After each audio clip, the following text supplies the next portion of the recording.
Hello நண்பர்களே, hi guys, நான் உங்கள் தேவா. எல்லாம் எப்படி இருக்கீங்க? எல்லாம் நல்லா இருக்கீங்க நம்புகிறேன். Welcome to Darsha's vibes. இன்றைக்கி நாம் ஒரு ட்ரெண்டிங்லாம் சொல்ல முடியாது, ஒரு நார்த் இந்தியன் டிஷ் பண்ண போகிறோம். அதுவும் ஸ்வீட்டு. எப்படி இருக்க போகுதுன்னு தெரில. எப்படி வந்தாலும் இன்றைக்கி வீடியோ உங்களுக்கு உண்டு. நான் எத்தனை நாளாக வீடியோ போடல, இன்றைக்கி போட போகிறேன். ஸோ இது ரெசிபி வீடியோ தான். மறக்காமல் நம்ம சேனல் இப்போ புதுசாக பார்த்தீங்கன்னா சப்ஸ்கிரைப் பண்ணி, லைக் பண்ணி, கமெண்ட் பண்ணி, சப்ஸ்கிரைப் பண்ணி பக்கத்தில் இருக்க பெல் ஐக்கானை கிளிக் பண்ணி வச்சுக்கோங்க. ஓகே, வாங்க வீடியோக்குள்ளே போகலாம்.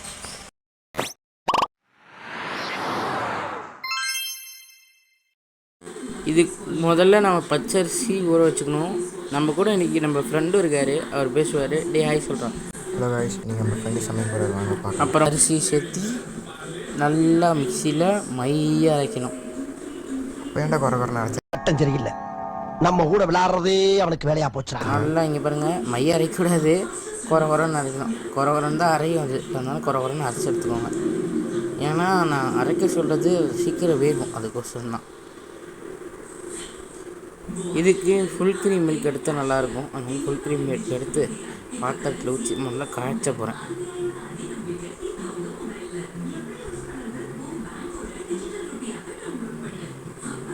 அடுப்பு பொத்தி வச்சாச்சு.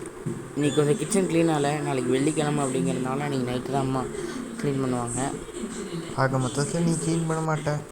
நான்லாம் ரொம்ப பிஸிடா, என்ன பண்ணுறது. எடுத்து வச்சுருக்க அரிசியை கொட்டி நல்லா கலந்து விட்டுறணும்.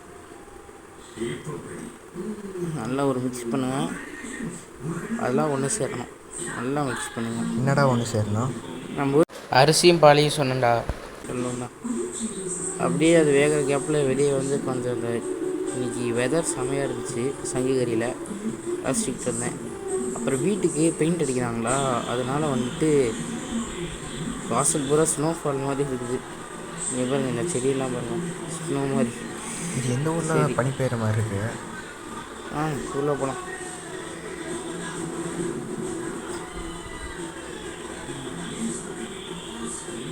நேராக கிச்சனுக்குள்ளே போயிட்டு இருக்கும் போது சைடில் இதை பார்த்தேன். இல்லைனா மட்டும் நீ எல்லாம் சரியாக பண்ணுற மாதிரி தான். சரி, டே உனக்கெல்லாம் க்ளீன்னா என்னன்னு தெரியுமாடா? திருப்பி ஒரு கிட்டு கிண்டி விட்டு அடி பிடிக்கக்கூடாது, அதை பார்த்துக்கணும். உப்பு பிடிக்கக்கூடாது இல்லைடா, அடி பிடிக்கக்கூடாதுடா. மூடு. என்னடா கிண்டிக்கிட்டே இருக்கிற? இவங்கிட்ட மாட்டிக்கிட்டு லூசு இல்லைங்கிறத விட பேசாம லூசுன்னு ஒத்துக்கிட்டு உசுரோட ஊரு போய் சேர்றதுதான் நல்லது. மிக்ஸ் பண்ணி விட்டுட்டு அப்புறம் கொஞ்சம் நேரம் அப்படியே விட்டுடலாம். இப்போ பாருங்கள், நல்லா ஓரளவுக்கு திக்காயிடுச்சு. பாதி வெந்துருச்சுன்னு அர்த்தம். நல்லா அது வேகட்டும். இந்த ஸ்டேஜில் நம்ம சர்க்கரை ஆட் பண்ணிக்கணும். அது வீடியோ எடுக்க மறந்துட்டேன். அடுப்பு சிம்மில் வச்சு சர்க்கரை ஆட் பண்ணிக்கோங்க. ஆட் பண்ணி கைவிடாமல் கிளறிக்கிட்டே இருக்கணும். இந்த பாருங்கள், ஒரு கட்டத்துக்கு மேலே இந்த மாதிரி திக்காய் வரும். இப்படி வந்தோடனே நல்லா மிக்ஸ் பண்ணிவிட்டு எடுத்து ஆற வச்சிட வேண்டியதான். முக்கியமாக சுட்டுக்காமல் எடுத்து கீழே வச்சிடணும். பாருங்கள், இது எதுக்கு நான் திருப்பி காட்டுறேன்னா, அவ்வளோ டெக்ஸ்சர் அப்படி சூப்பராக இருந்துச்சு. பாருங்கள், நல்லா வெந்துருச்சு. ஆற வச்சுட்டு உங்களுக்கு சொல்கிறேன். இது வந்துட்டு இன்றைக்கி சர்வ ஏகாதசி, அதனால் வந்துட்டு பெருமாளுக்கு படைச்சிட்டு நாம்ளும் சாப்பிட போகிறோம். படைச்சிட்டு வந்துட்டேன்.